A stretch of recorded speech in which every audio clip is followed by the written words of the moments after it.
Good evening and thank you for joining us tonight. I'm Karen Larson. And I'm Naomi Kidd. We have seen those gusty winds all across the state today. Absolutely. Homes being evacuated in Washington County right now. We have an evacuation shelter that's been set up at Town and Country Church. The firefighters say that the Circle Mountain neighborhood is at high risk of wildfire danger, and they actively are fighting a wildfire in Washington County. 2 News Oklahoma's Samson Tamajani is live in Bartlesville tonight. Samson, what are you seeing? What are you learning from officials out there? Yeah, Naomi, Karen, that's right. We have heard from Red Cross. They are indeed set up at Town and Country Church, as you mentioned. Right now, we're on Silver Lake Road and West 2400 Road. This is as safe as it gets between Caney Creek and Highway 75. Just take a look behind me. If you are along the creek here just south of Bartlesville, you are in that line of smoke. I also just spoke with Washington County Sheriff Scott Owen. He updated us on what he knows as of about 5-10 minutes ago. He says at this time there are no fatalities reported. They also have not seen any medical transports. Right now they've had to give oxygen to some elderly folks and some fire crews. That much they do know, but other than that, it's been a case of blocking off roads as well as just trying to get folks out of their homes if they're in the mountain Circle Mountain area. As well as just overall keeping folks aware and communicating to folks that this is a volunteer evacuation if they're not in those dangerous situations right now. As I'm speaking, there is ash in the air. If you look against the wind, you have smoke in your eyes. It is very just unpleasant. You don't want to be looking at it. You don't want to be breathing into this. You want to be going close to it. But that's indeed what first responders are having to do right now, communicating and reaching folks who are closest to this fire. We're going to continue monitoring this situation. Later on, we're going to hear from Sheriff. That's coming up later tonight. Other than that, we'll keep you updated on air, online, and on our 2 News Oklahoma app. We're going to throw it back to you. Samson, thank you. You can see that haziness behind him. We're seeing that in several places across the area. High winds also in Broken Arrow causing power lines to fall there. Police are asking people to avoid Aspen. That's between Houston and Detroit. That's right. 2 News Oklahoma's Caitlin Rivas is live near the area for us.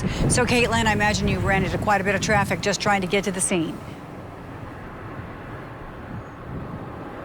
Karen, that's right. We ran into quite a bit of traffic and quite a bit of wind. You can see kind of blowing my hair around here. Quite windy down here in Broken Arrow. And like you said, we are just off of 81st and Aspen here. Now, take a look behind me. You can see we've got several crews here working on getting one of these power lines that is leaning. You can see several of them just down the street here, leaning like the Leaning Tower of Pizza. It's a little bit concerning to see, but that is kind of the picture that we're seeing here in Broken Arrow. Lots of bent, kind of leaning power poles. I know we've had a lot of power outages here in the last couple hours, but just very windy here in Broken Arrow. Other than that, this about 5 minutes ago or so, this road opened back up northbound on Aspen. So let me repeat that. The Aspen northbound is back open again. They are still blocking off this Aspen and 81st Street intersection here in Broken Arrow. But as I said, northbound back open again. They are moving this power line as we speak, so we'll keep an eye on that,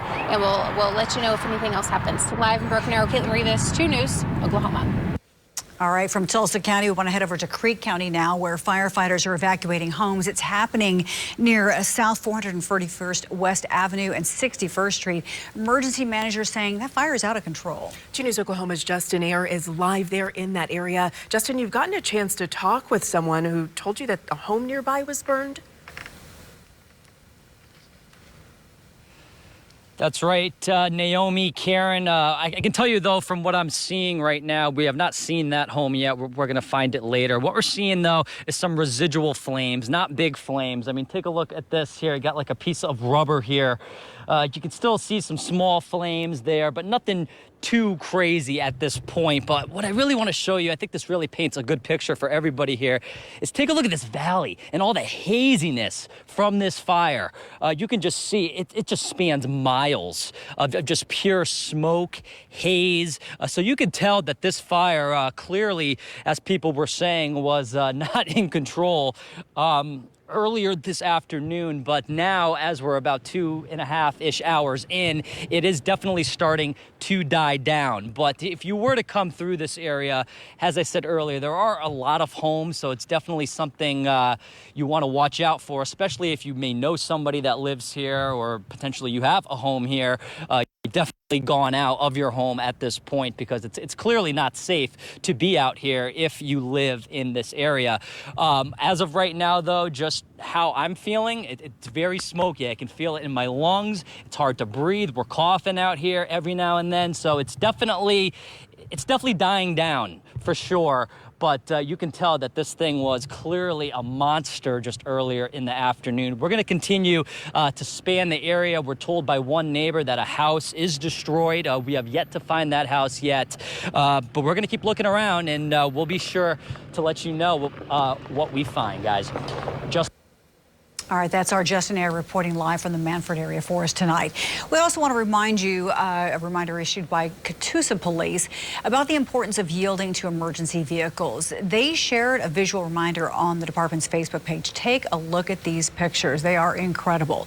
Police there tell us that Tulsa Fire and OHP were working a rollover wreck at Highway 412 and the Creek Turnpike when a semi driver hit the fire truck and the patrol car. Now, fortunately, the first responders, they managed to scramble to safety, but their vehicles are just done. So they asked drivers, remember, please slow down, move over when you see emergency lights flashing, just to keep everyone safe. And here's another traffic snag tonight. The Will Rogers Turnpike at 412 is shut down. We're told that the windstorm toppled a semi on that turnpike. Meteorologist Emma Landero sent us these photos. You can see how badly that traffic is backed up. This is on the I-44 East overpass. And a visitor at the Gathering Place in Tulsa was injured this afternoon when a tree fell on them. Park officials say high winds brought down the tree and it struck a guest at the Chapman Adventure Playground. Parts of the playground are now closed. They're not providing any other details yet. Those gusty winds also flipped a plane at Tulsa Riverside Airport. This happened right before 3 o'clock this afternoon. We're told the plane was on the runway when the wind toppled it. There was one person inside. We're checking to see how they're doing. More than 14,000 customers all across Oklahoma are without any power tonight. And take a look at these. This video was shot by 2 News Oklahoma's Sharon Phillips. This is a power line right by our station. You can see the flags blowing in the wind and those lines just moving. And then this is the view from our tower cam atop our station, looking down on that same power pole as it is shifting back and forth in the wind. We're waiting. We took quite a power hit here at the station at the time that this happened. You can actually see, Karen, like you said, that pole moving ever so slowly. We are hearing also tonight from the cities of Collinsville, Skiatook, Owasso, Jinx, Broken Arrow, where our Caitlin Rivas is. They're all dealing with downed power lines, and it's causing these widespread outages. You can take a look at this map here. We're seeing more than 14,000 across the state. And more than 4,000 customers are without power south of Route 66. It's not just PSO either that's dealing with the service outages. OG&E is seeing more than 10,000 customers without service across the state. And of course, we know when that power fails, we start to see those traffic lights go out. Traffic is backing up in many parts of the Tulsa metro because of that. Kathy Silva sent us a picture between 81st and Elm over in Broken Arrow. Our Sharon Phillips captured these photos of the backed up traffic at 51st and Peoria, and then discovered multiple lights are out along Riverside Drive. So as I've mentioned before, if you have someone coming home from work, they're probably going to be a little bit later than normal, or hopefully they drove a different way just to avoid the traffic. Absolutely. And we're taking a look at this traffic map again. We saw this at the top of the 6th, the top of the hour. It looks like there are fewer wrecks, but we are still seeing some across the area. And you can also still see where the Creek Turnpike crosses I-44, still a major shutdown there on that overpass. So beware of that area as well.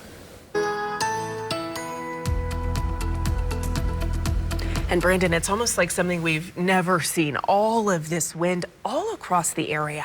Especially area wide. Of course, we do have severe thunderstorm winds that come through, but these are non-severe winds. Of course, not dealing with thunderstorms, just a strong dry line that came through eastern Oklahoma, really kicking up those winds this afternoon and early this evening. You can see this down tree here in South Tulsa from our friend John Haverfield, and power crews, as we've been talking about, very busy this evening and overnight tonight. We want to check in now with our storm chaser, Mark Folta, who's seeing some of those power crews really hard at work this evening, Mark. Yes, Brandon, there are some lines down all over Tulsa, a lot of leaning poles right now at 46 and Mingo. Here you can see the traffic lights are out, and there's a crew there now that is getting one of those down lines off of the lower lines. They shut the power down to that so they can do it safely. So there's definitely going to be a lot of power outages out here, and seeing a lot of people just kind of running through where the red lights are out and there's not a stop sign up. So if you got to get out tonight, just kind of be careful if you come across any intersections that are not lit so you don't end up having an accident. Brandon? Thank you so much, Mark. Yeah, if you don't have to travel tonight, I would suggest not driving around the area. You can see this red flag warning issued by the National Weather Service until 8 o'clock tonight because of that high fire danger, very dry and gusty winds.